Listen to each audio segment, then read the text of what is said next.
Tekrardan herkese merhabalar. Ben Huri, Huri Metek Mutfak'ta kanalıma mutfağıma hoş geldiniz. Sarımsak ve yumurtanız varsa mutlaka deneyin. Gerçekten çok lezzetli ve pratik bir tarif ile geldim.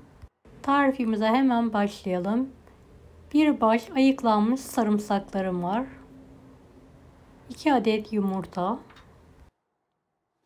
Blender yardımıyla pürüzsüz olana kadar çekelim.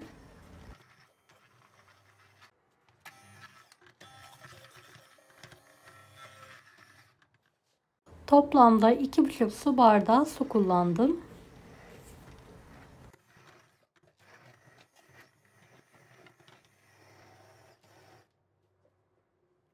2 su bardağı un, 1,5 tatlı kaşığı tuz, 1 paket kabartma tozu,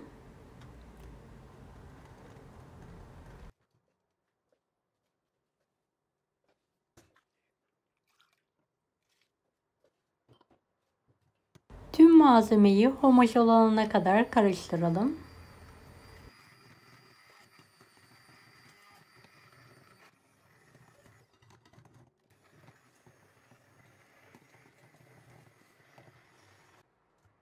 Bir yemek kaşığına yakın sıvı yağ,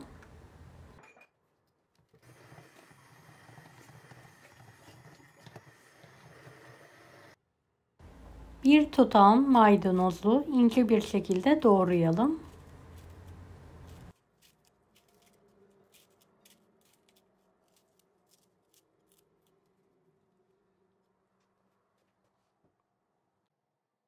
Karıştıralım. Evet, kıvamı bu şekilde akışkan olmalı. Krep tavamızı önceden ısıtalım. Çok az yağ ile her tarafını yağlayalım.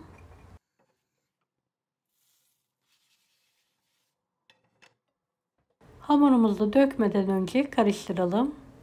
1-1,5 kepçe olacak şekilde tavaya dökerek hızlıca yayalım.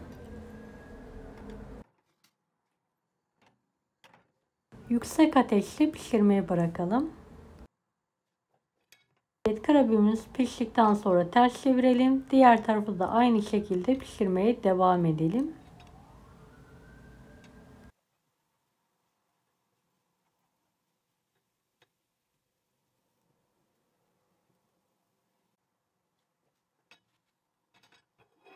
Pişen krepimizi servis tabağına alalım ve aynı şekilde dökerek pişirmeye devam edelim.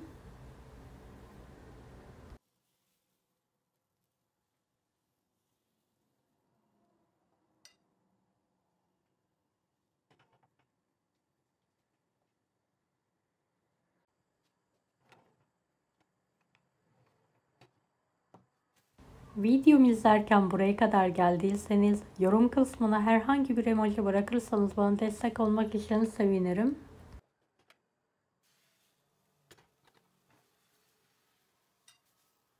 Evet, bir de yakından sizlere pişirme aşamalarını göstermek istiyorum.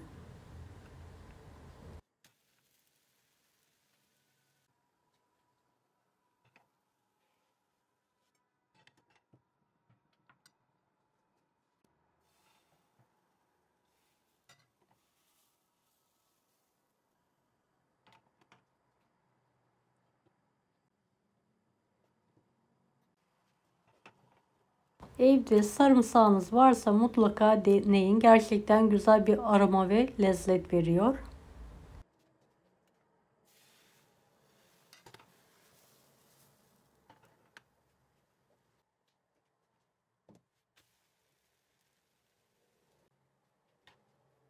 Ve son hamurumu da tavaya dökerek hızlıca pişiriyorum artık.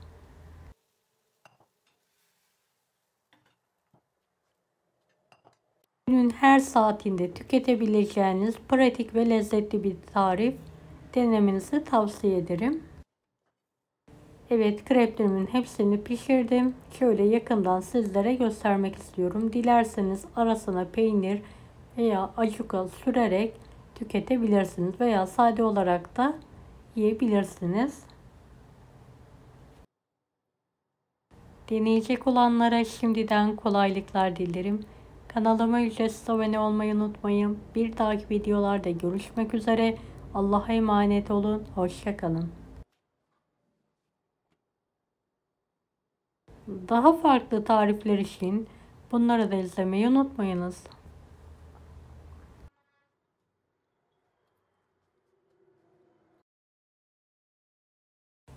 Afiyet şifa olsun herkese.